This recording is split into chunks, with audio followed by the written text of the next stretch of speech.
নমস্কার। বাংলা সেরা গল্পে সবাইকে জানাই স্বাগত। শুরু করছি আজকের গল্প। আজ পড়ে শোনাব প্রতিভা বসুর লেখা গল্প গর্ভধারিণী। তাহলে শুরু করি গল্পটা। গল্পের নাম গর্ভধারিণী। জায়গাটি সুন্দর। দূরে চোখ পাঠালেই ছোট বড় পাহাড়ের চূড়ো আলো ছায়া গায়ে মেখে নয়নমোহন। ধু ধু মাঠ, শাল মহুয়ার বন। একটু গেলেই জঙ্গলের মধ্যে দুটি প্রস্রবণ। উদাত্ত নির্মল আকাশ, সামনের বাঁধানো ঘাট, বাড়ির মধ্যে এত বড় কম্পাউন্ড, বাগান, দেয়াল ঘেঁষে পাইনের সারি, সব মিলিয়ে নিটোল একটি ছবি। বাংলোটিও ভারী সুন্দর। চারদিকে গোল বারান্দা ঘিরে রেলিং। বারান্দা পেরিয়ে সামনেই হলঘর। এপাশে ওপাশে দুখানা চারখানা শোবার ঘর, সংলগ্ন ড্রেসিং রুম আর বাথরুম। হলের সঙ্গে আর্চের ব্যবধানে খাবার ঘর, পিছনে কিচেন, তার পিছনে সার্ভেন্টস কোয়ার্টার। গাড়ি ফটকে ঢুকেছে। সেলাম ঠুকে সরে দাঁড়িয়েছে দারোয়ান। সারা বাড়িতে আলো জ্বলছে, চমৎকার দেখাচ্ছে দূর থেকে। নিরঞ্জনের ভারী ভালো লাগলো। এই ডিহিতে মাত্রই অল্পদিন আগে এসে সে জয়েন করেছে। সে কয়লা খনির উপরতলার ম্যানেজার। শিগগিরই ডিরেক্টর হবে এমন আভাস পাওয়া গেছে। বয়স 40-এর কাছে। দেখতে সুন্দর, স্বভাবও সুন্দর। লোকে তাকে বুদ্ধিমান বলে। তার নিজেরও বিশেষ সন্দেহ নেই তাতে।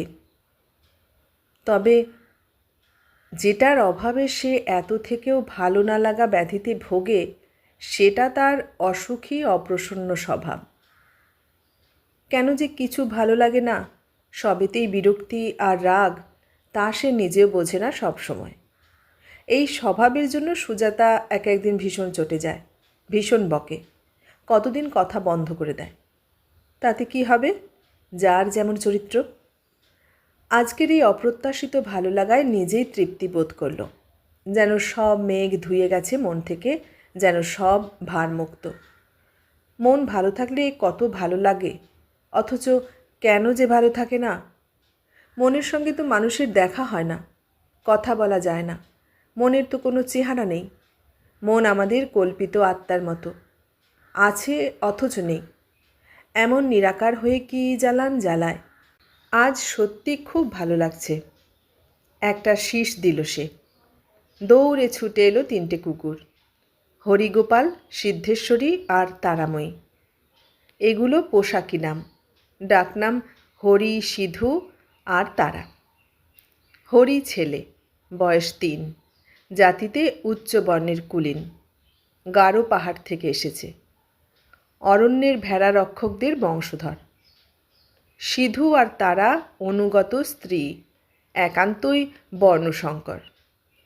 মনিবকে তারা প্রাণতুল্য ভালোবাসে, মনিবেরও তারা প্রাণ। সুজাতা বলে, একদিন তোমার চোখ ঠিক অন্ধ হয়ে যাবে। জানো, কুকুরকে চুমু খেলে লোক অন্ধ হয়।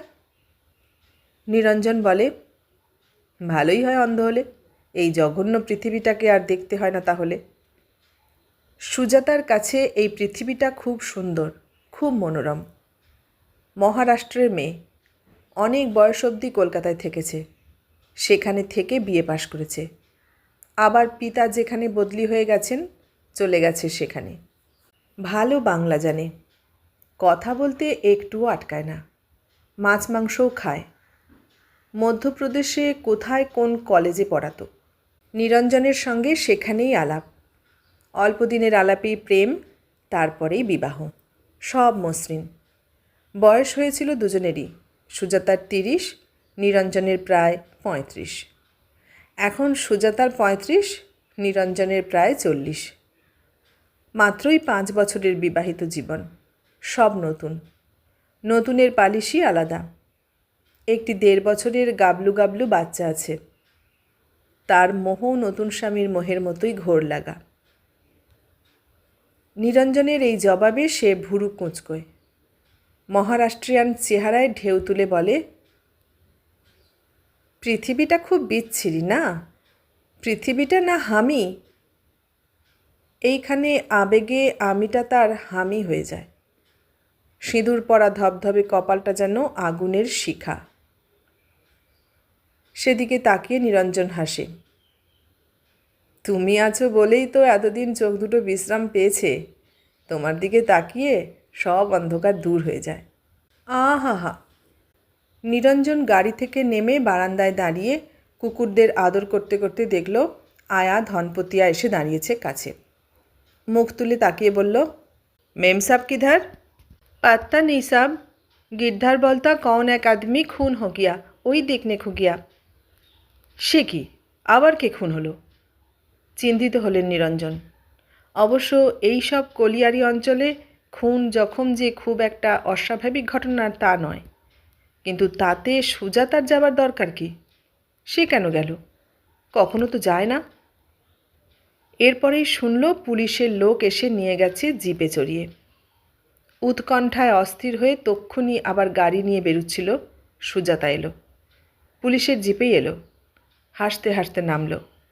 আমার সহপাঠী সুভদ্র সেন, পুলিশের মস্ত লোক, তাও আবার গোয়েন্দা বিভাগের। খুনের তদন্তে এসেছে। নমস্কার। নমস্কার। কোথায় খুন হলো আবার? এখানে এইসব কুলিকামিনদের ব্যাপার। বসবার ঘরে এসে বসল তারা। সুভদ্র সেন রুমাল বার করে মুখ মুছে বলল, এটা ঠিক কুলিকামিনদের ব্যাপার নয়। এক উটকো লোক এসে আত্মগোপন করে নাম হারিয়েছিল এই অঞ্চলে। কে? নাম কি বলুন তো? আসলে বাঙালি, কিন্তু যেহেতু এটা বিহার, দিব্যি বিহারি নাম দিয়েছে। রামকিষাণ তেওয়ারি। বড় বড় চুল, বুক পর্যন্ত দাড়ি, সব ফলস। বলছেন কি? একটা ঘোর ক্রিমিনাল, সারাটা জীবন কেবল পাপ করে বেড়ালো। এই খবর আমরা অনেক আগেই পেয়েছিলাম, ধরতে পারছিলাম না। যখন ধরা পড়ল তখন আমাদের চেয়ে অনেক বড় দরবারই তার ডাক পড়ে গেছে। ঘটনাটা বলুন তো। সুজাতা বলল, চলো চা দিই, খাবার টেবিলে বসেই শোনা যাবে। বসবার জায়গা থেকে খাবার জায়গায় এলো ওরা। পট ভর্তি চা এলো, প্লেট ভর্তি খাবার।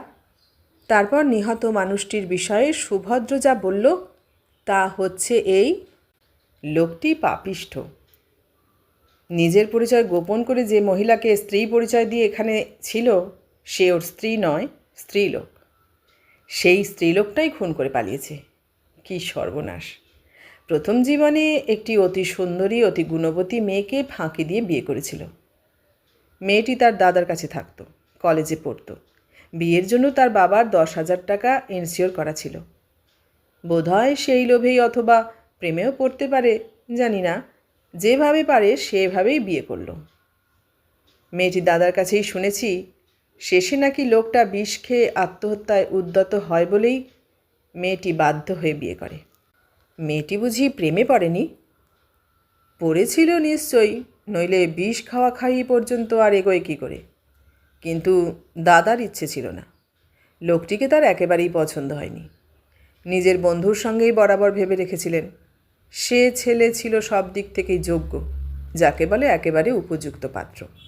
বরং তাদের পক্ষে চাঁদে হাত দেবার মতোই উপযুক্ত। সবচেয়ে বড় কথা, সেই উপযুক্ততা নিয়ে সেই ছিল প্রার্থী। বিলেত থেকে এসে বন্ধুর বোনকে দেখে সে পাগল। মেয়েটি ম্যাট্রিক পাশ করে আইএ পড়ছিল। কথা ছিল পরীক্ষা হয়ে গেলেই বিয়ে হবে। তার মধ্যেই এই সব বিপর্যয়। ডিটেলস বলে লাভ নেই, মোট কথা শেষ পর্যন্ত দাদার মতের বিরুদ্ধেই বিয়ে করে মেয়েটি। বেশ একটা মন কষাকষির ব্যাপারই হয়েছিল। তবে 10,000 টাকা আত্মসাৎ করার পরেই লোকটা স্ত্রীকে ছাড়েনি। স্ত্রীর প্রতি সত্যি সত্যি একটা ভালোবাসা ছিল প্রথমে। স্ত্রীরও জেদ ছিল স্বামীকে সৎপথে ফিরিয়ে আনার, কিন্তু তা পারেনি। নতুন বউয়ের মোহ কাটতেও সামান্য সময় লাগলেও তা চিরস্থায়ী হলো না। মাঝখান থেকে 3টি সন্তান হয়ে গেল। শেষ শিশুটির জন্ম দিয়ে মহিলা সম্ভবত কিছুকাল অসুস্থ ছিলেন। সেই সময়ই বাড়ির একটি দাসীর সঙ্গে, মানে বুঝতেই তো পারছেন। বাহ, একেবারে গুণের নিধি। একেবারে। ভদ্রলোকের পেশা ছিল ওকালতি। বিয়ের পরে জোচ্চুরি ছেড়ে নিজের পৈতৃক শহরে এসে ওকালতিতেই বসেছিল। রোজগারপাতি খুব ভালো না হলেও মন্দ ছিল না। ওই দাসীর সঙ্গে লিপ্ত থাকতে থাকতেই আবার এক অল্পবয়সী বিধবা মহিলার সঙ্গে আলাপ হয়।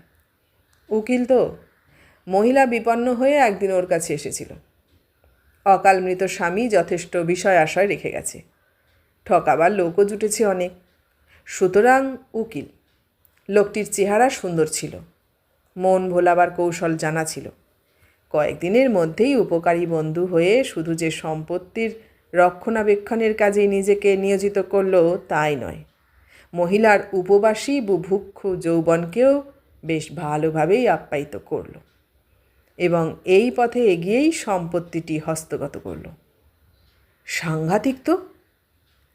কিন্তু স্ত্রী অন্তরায়। বলাই বাহুল্য, ঝগড়াঝাঁটি, খিটিমিটি, স্ত্রীকে তাড়িয়ে দেবার চেষ্টা সব চলতে লাগলো সেই সঙ্গে। এর মধ্যে একদিন হঠাৎ দাদার সেই বন্ধু গিয়ে উপস্থিত। ওই শহরে তার পিসির বাড়ি। আরও 2-4 বার গেছে, কিন্তু দেখা করেনি। এবার করল। মেয়েটির দাদাই দেখা করে যেতে বলে দিয়েছিল বিশেষভাবে। দাদাকে মেয়েটি সব কথাই গোপন করত, তবু লোক পরম্পরায় নানা গুজব কানে যেত তার। বোন তাকে কোনোদিন নিজের বাড়িতে ডাকেনি। 8 বছরের বিবাহিত জীবনে নিজেও বেশি আসেনি। এ নিয়ে ভিতরে ভিতরে কিছুটা রাগ অভিমান থেকেই যাচ্ছিল, কিন্তু উদ্বেগ উৎকণ্ঠাও ছিল।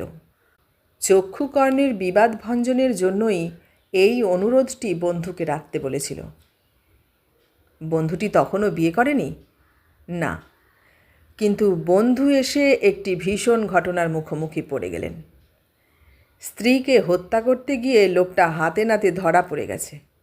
পুলিশ প্রতিবেশীতে বাড়ি ছাওয়া। গলা টিপে ধরেছিল। গোঁ গোঁ আওয়াজ পেয়ে ভৃত্য ছুটে আসে। দরজা বন্ধ ছিল। জোরে জোরে ঘা দিতেই ছিটকিনি হড়কে খুলে যায়। দেখা যায় বুকের উপর হাঁটু চেপে বসে গলা টিপে ধরেছে। বলছেন কি, ফাঁসি কাটে ঝোলালেন না? ঝোলানো গেল না। স্ত্রী 48 ঘন্টা অজ্ঞান হয়ে পড়েছিলেন। ওই সেই বন্ধু ভদ্রলোকই সব করলেন। হাসপাতালে নিয়ে যাওয়া, সেবা করা, ওষুধপথ্য। শেষ পর্যন্ত কি হলো জানেন? ভালো হয়ে মামলাতে সাক্ষী দিলেন স্বামী তাকে কখনোই হত্যা করার চেষ্টা করেননি, লোকেরা ভুল বুঝেছে। এই বলে নানা রকম যুক্তি দিয়ে খালাস করে দিলেন স্বামীকে। অদ্ভুত! তারপর অবশ্যই আর স্বামীর ঘর করেননি। কোর্ট থেকে এসেই বাচ্চাদের নিয়ে কোথায় চলে যান, কাউকেই কিছু বলে যাননি। ওই ভদ্রলোক, সেই বন্ধু? আমাদের ধারণা বন্ধুকে নির্ভর করেই গিয়েছিলেন। দাদার কাছে যে যাননি তা তো জানি। এ যে প্রায় গল্প কথা। গল্পের চেয়েও বড়। লোকটার দ্বিতীয় খুন সেই জমিদার গিন্নি। সে কি? আর সেই দাসীটা? মূল গল্পই সেটা। এরা সব ভদ্রমহিলা, এদের সঙ্গে পেরেছিল, দাসীর সঙ্গে পারেনি। সে ওকে টিট করেছে ব্ল্যাকমেলের ভয় দেখিয়ে। পুরো 1টা বছর গরু খোঁজা খুঁজে এত দিনে। লোকটার আসল নাম কি? সুখরঞ্জন রায়। কি? গল্প শেষ করলেন ভদ্রলোক, তারপর উঠলেন। কথা থাকলো যাবার আগে আর একবার আসবেন দেখা করতে। বাচ্চার খাওয়া দাওয়া, ঘুম, সাংসারিক কর্তব্য ইত্যাদি নিয়ে সুজাতা ব্যস্ত হয়ে পড়ল। নিরঞ্জন আলো নিভিয়ে চুপচাপ বসল এসে বারান্দায়। নিরঞ্জনের মা নার্স ছিলেন। তারা 3 ভাই বোন মায়ের সেই স্বল্প উপার্জনেই বড় হয়ে উঠেছে। সন্তানদের মানুষ করে তোলার প্রতি তার যত্ন ছিল অপরিসীম। কলকাতার দক্ষিণতম অংশে ব্রহ্মপুর নামে একটা গ্রামে থাকত। ঝোপঝাড় জঙ্গলের মধ্যে বাড়িটি সুন্দর ছিল। বাবার মৃত্যুর পরে তাদের নিয়ে নিঃসম্বল মা এখানে এসেই উঠেছিলেন। বাড়িটি নিশীথ মামার। নিশীথ মিত্র। মাকে যিনি সব বিষয়েই সর্বক্ষণ রক্ষণাবেক্ষণেই করতেন। পিতৃহারা হয়েও যার জন্য তারা ভাই বোনেরা কখনো পিতৃহীনের বেদনা অনুভব করতে পারেনি। দিদি সবচেয়ে বড়। শোনা যায় এখানে যখন আসে তখন তার 6 বছর বয়স ছিল। তারপরে দাদা সুরঞ্জন, তার বয়স ছিল 4, আর সে নিজে তো একান্তই ছোট। বাবা বিষয়ে বলা যায় 3 ভাই বোনেরই কোনো স্মৃতি নেই, যা একটু দিদিরই ছিল। দিদি বলতো বাবা খুব সুন্দর ছিল, এছাড়া আর সবই ধুধু। মা এ বিষয়ে বড় একটা মুখ খুলতেন না, জিজ্ঞেস করলেও ভালো মতো জবাব দিতেন না, কিন্তু তার খুব জানতে ইচ্ছে করত। বাবা নামক সংজ্ঞাটা তাকে যথেষ্ট আলোড়িত করত। মায়ের চেহারা ছিল বিষাদের প্রতিমূর্তি, দেখতে সুন্দর ছিলেন। কি সুন্দর মোমের মতো মসৃণ রং, কি লম্বা চুল, টানা টানা চোখ বেদনার উৎস। মাকে এত ভালো লাগতো নিরঞ্জনের। নিশীথ মামাকেও খুব ভালো লাগতো। নিশীথ মামার মুখের হাসি সর্বদা অমলিন। নিশীথ মামা সর্বদাই তাদের প্রতি যথেচ্ছ প্রশ্রয়ে প্রস্তুত। দিদির 15 বছর বয়সে দিদি যখন টাইফয়েডে মারা গেল, মায়ের শোক আর নিশীথ মামার শোক অভিন্ন ছিল। দিদি ক্লাস 10-এ পড়ত, মায়ের মতোই সুন্দর ছিল। খুব ভালো একটা বিয়ে ঠিক করেছিলেন তিনি। এই সময়েই সংসার থেকে সব বন্ধন তার ছিঁড়ে গেল। আর এই সময়ই সে আর তার দাদা জেনেছিল যে বাবা মারা যায়নি, নিরুদ্দেশ।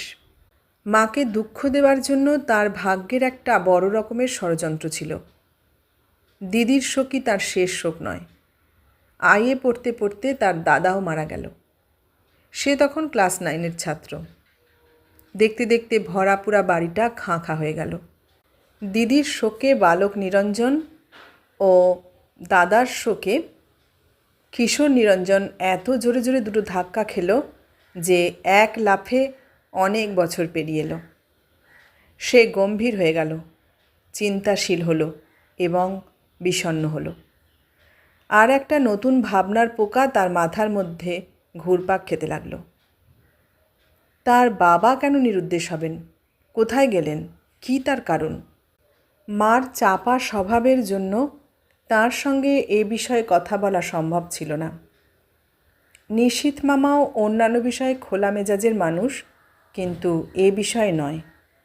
সুতরাং পোকাটা তাকে ক্রমাগতই উত্তপ্ত করতে লাগল। এক চিন্তা সব সময়ই অন্য চিন্তার সঙ্গ খোঁজে। সেই চিন্তা হলো, এই নিশীথ মামা ভদ্রলোকটি বা তাঁর জীবনমন এই পরিবারে উৎসর্গ করেছেন কেন? কি তার কারণ? ভদ্রলোকটি অবিবাহিত এবং মস্ত কোনো ফার্মের হর্তাকর্তা বিধাতা, এবং রক্তের সম্পর্কের মামা নন। এছাড়া আর কোনো পরিচয়ই নিরঞ্জন জানে না। একদিন সে মাকে বলল, তুমি এই কথা বলো কেন যে বাবা মারা গেছেন? মা কাজ করতে করতে শান্ত স্বরে বললেন, বলিনি তো। সে বলল, আমরা তাই জানি। মা বললেন, তোমাদের পক্ষে হয়তো সেটাই সত্য। কখনো না। সে রেগে গেল। মৃত্যু আর নিরুদ্দেশ কি এক? কাজ থামিয়ে মা তাকালেন, তাকিয়ে রইলেন, বললেন, না। তবে তবে কেন আমাদের এরকম একটা ভুলের মধ্যে রেখে দিয়েছিলে? কোনো দিন যাকে পাওয়া যাবে না তার আর এক নাম মৃত্যু। মায়ের গলা ঠান্ডা, কঠিন। সে মাথা ঝাঁকালো। জীবিত মানুষকে মৃত বলাও মিথ্যে, কোনো দিন তাকে পাওয়া যাবে না বলাও ঠিক তাই। এই কথার কোনো জবাব দিলেন না মা। যা করছিলেন নিঃশব্দে তাই করতে লাগলেন। মৃত্যুর ছায়া বাড়িটা থেকে কোনো রকমেই মুছে যাচ্ছিল না। নিরঞ্জনের একাকিত্ব নিরঞ্জনকে সব সময় গ্রাস করে থাকত। মা তো বলতে গেলে থাকেনই না। সকাল 8টায় যান, রাত 8টায় ফেরেন। যতটুকু থাকেন শোকের পাথারে ডুবে থাকেন। মাঝে মাঝে নাইট ডিউটি থাকে, তখন নিশীথ মামা এসে বাড়ি পাহারা দেন, তাকে পাহারা দেন। ছোট্ট থেকে এই নিশীথ মামার বুকের তলায় শুয়ে সে অভ্যস্ত। এই আশ্রয়ই তাদের আশ্রয়। তাদের নিরাপদে রাখার সব দায়িত্বই ইনি বহন করেন। খাওয়া পড়া এবং লেখাপড়া সবেরই তিনি প্রতিপালক। যাকে ভালোবাসতে বাসতেই এত বড় হয়েছে, এখন তাকে কেমন অবিশ্বাসের কাঠগড়ায় দাঁড় করিয়ে দিতে ইচ্ছে করে। রাত বিনিদ্র হয়। পাহারাদারটিকে বলতে ইচ্ছে করে, তুমিই অনর্থের মূল। লেখাপড়ায় তারা 3 ভাই বোনই ভালো ছিল। দুজন তো চলে গেল। টিম করছে সে একা। সেজন্য নিশীথ মামার মনোযোগ একাগ্র হয়ে উঠেছিল। ম্যাট্রিক পরীক্ষার সময় বোঝা যাচ্ছিল না কার পরীক্ষা। আসছেন, যাচ্ছেন, খাবার আনছেন, মাস্টার আসছেন, তাকে বোঝাচ্ছেন, মাকে বোঝাচ্ছেন, একেবারে পাগল।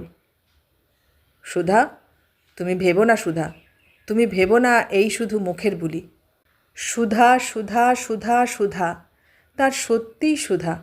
সুধাকে সুখী করাই তার একমাত্র মন্ত্র জীবনের। নিশ্চয় সুধার জন্যই আজও তিনি সংসার পাততে পারলেন না। নিরঞ্জনের অন্তর্দাহ হয়। বাবা নিরুদ্দেশ হওয়ার সঙ্গে এই লোকটি যে ওতপ্রোতভাবে জড়ানো, এ বিষয়ে সন্দেহ থাকে না। আর মা এমন পাণ্ডববর্জিত হয়ে এই অজানা জায়গায় এসে বিধবা সেজে আছেন কেন, তারও একটা হদিশ পাওয়া যায়। অনেক অন্যায় কথা মনে হয় তার। আইএসসি পাশ করবার পরে নিশীথ মামা তাকে ইঞ্জিনিয়ারিংয়ে ভর্তি করে দিলেন। নিশীথ মামার অর্থাভাব ছিল না, কিন্তু তাদের ছিল। মা যদ্দূর মনে হয় এর কাছ থেকে অন্য সব সাহায্য নিলেও আর্থিক সাহায্য নিতে পরাঙ্মুখ ছিলেন। নিশীথ মামার বাড়িতে ভাড়া না দিয়ে থাকা ছাড়া সংসারের আর সব খরচ মাই বহন করতেন। এ নিয়ে মার সঙ্গে অনেক রাগারাগি করতে দেখেছে সে। মা শোনেননি। কিন্তু তাতে কি, উপহারেই সব পুষিয়ে দিতেন। বছরে উপলক্ষ তো বড় কম হয় না। পুজো, ষষ্ঠী, জন্মদিন, পয়লা বৈশাখ, সব তারিখেই সব আসছে। মা আর কী করবেন? পরীক্ষায় তার সব কৃতিত্বই এই মানুষটির। ম্যাট্রিকে জলপানি পেয়েছিল, আইএসসিতেও প্রথম 10 জনের একজন। অবশ্য এ বিষয়ে তার নিজেরও যথেষ্ট জোর ছিল। সে এই অবস্থা থেকে উদ্ধার পাবার অস্ত্র হিসেবেই গ্রহণ করেছিল এই জেহাদ। নিশীথ মামার অক্লান্ত মনোযোগ আর তার চেষ্টা দুটো মিলে যেন ভাগ্য আর পুরুষকার। যদিও কৈশোর পেরোতে পেরোতে যেরকম একটা অদ্ভুত বিদ্বেষ সঞ্চিত হয়ে উঠেছিল লোকটির প্রতি, তাতে তার এই সাহায্য তাকে এক বিন্দুও সুখী করেনি, স্বস্তি দেয়নি। মায়ের জন্য এর এত টান তাকে রক্তাক্ত করেছে। নিজের পলাতক পিতার জন্য হাহাকারে ভরিয়ে দিয়েছে হৃদয়। তবু একান্ত স্বার্থপরের মতোই মেনে নিয়েছে সব উপহার। কেবল মনে হয়েছে এই সিঁড়িতে পা রেখেই উঠতে হবে তাকে।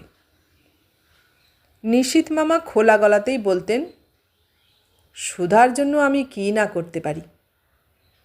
একদিন সে ঘপ করে বলেছিল, তাহলে তার স্বামীকে খুঁজে এনে দিন না। জোরে জোরে মাথা নাড়ল।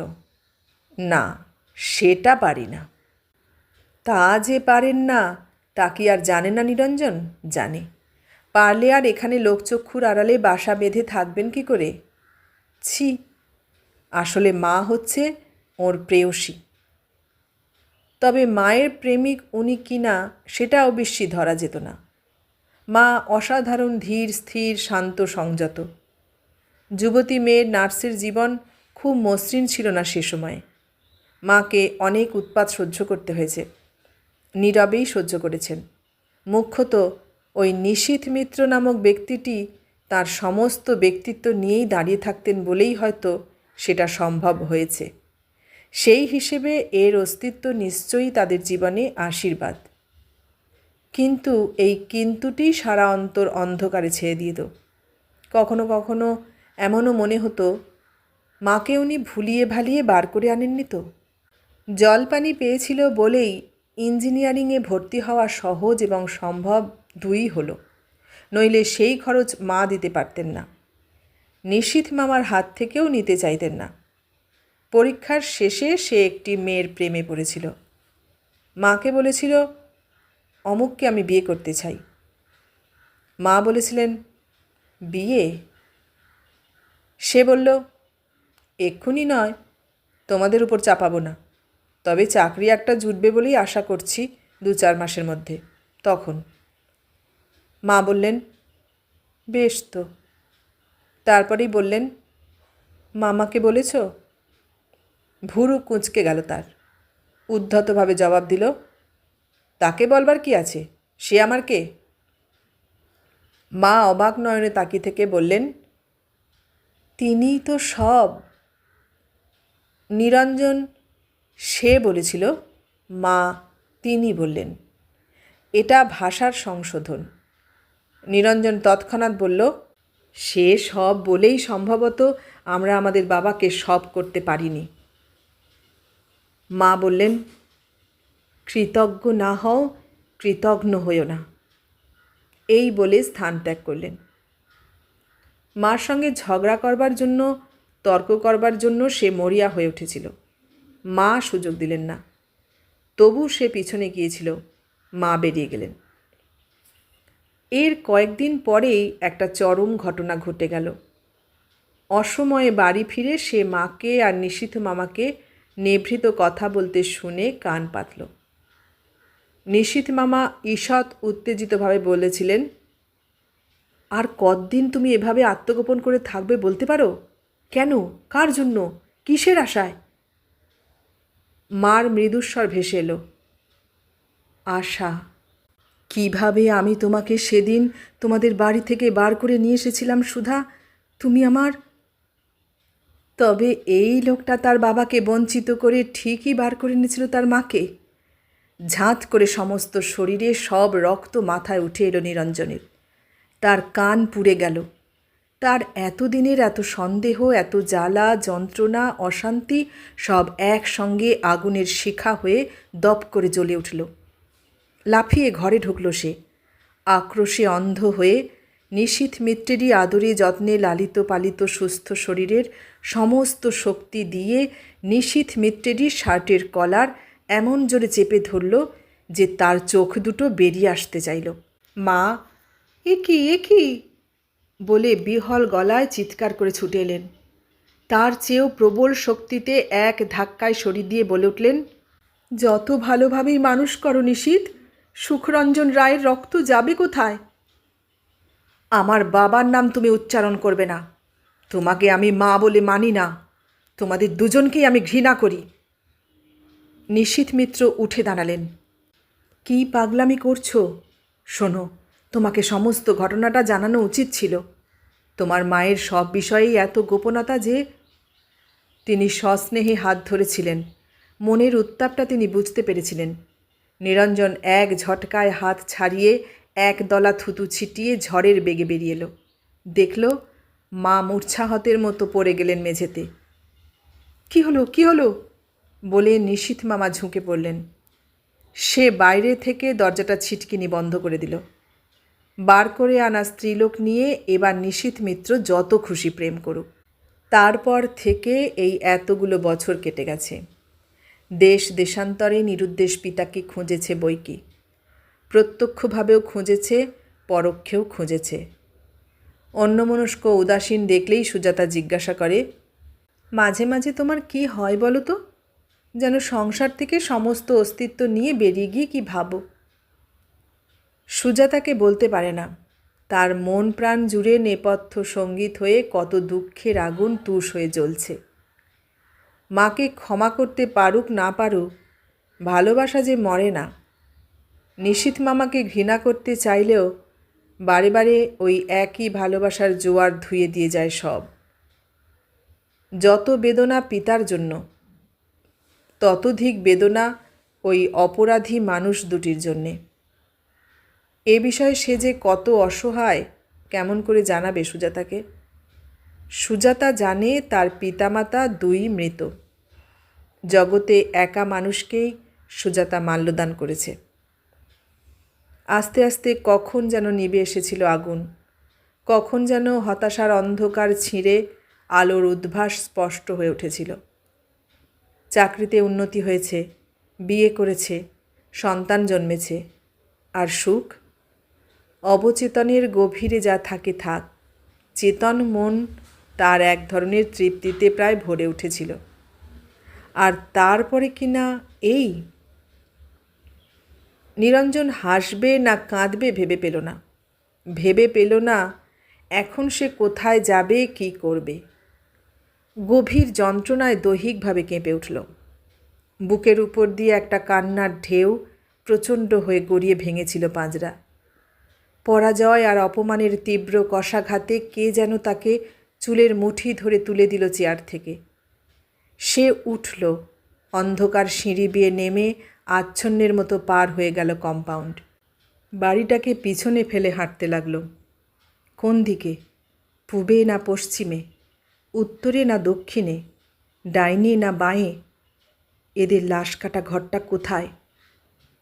তারার আলোয় পথ দেখতে দেখতে অস্ফুটে উচ্চারণ করল, হায় রে আমার হতভাগ্য গর্ভধারিণী। এতক্ষণ শুনলে প্রতিভা বসুর লেখা গল্প গর্ভধারিণী। কেমন লাগলো গল্পটা? ভালো লাগলে লাইক, কমেন্ট, শেয়ার করো। আর নতুন বন্ধু হলে সাবস্ক্রাইব করার অনুরোধ রইল। সবাইকে অনেক ধন্যবাদ জানিয়ে আজ এখানেই শেষ করলাম।